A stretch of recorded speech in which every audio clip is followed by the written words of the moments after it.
وسهلا بحضراتكم. انا دكتور احمد المصري، استشاري جراحه المناظير والسمنه. النهارده ضيفتي استاذه زينب جت من امريكا، عملت العمليه. النهارده بقالنا 3 اسابيع بس عاملين العمليه، صح كده؟ ممكن بقى تحكي للناس الاكسبيرينس بتاعتك؟ اكشولي انا بقالي مثلا 2 سنين بلف على دكاتره التكميم وبسال على العمليه. لفيت تقريبا كل دكاتره مصر المشهورين اللي الريفيو بتاعهم حلو قوي. جيت لدكتور احمد، بصراحه لا لقيته مختلف في كل حاجه. السيرفيس بصراحه مختلفه، الطقم اللي شغالين معاه اختارهم فعلا بعنايه فائقه.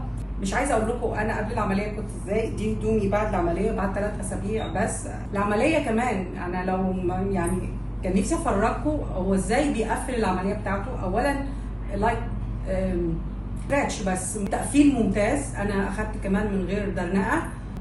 اسعار خدمه حرفيه، ودكتور يعني بجد ممتاز ممتاز ممتاز، شغله فوق الرائع. انا لما وريت الريفيوهات بتاعتي والحاجات اللي عملتها السنه اللي فاتت مع دكتور احمد قبل ما اعمل العمليه، انه عمل لي تحاليل وعمل لي حاجات كتير. My doctor Dusty in America, she said this is amazing doctor. بجد يا دكتور انت فوق الممتاز بجد. ميرسي على السيرجري، بصراحه انا حاسه ان انا ما عملتش عمليه بصراحه يعني.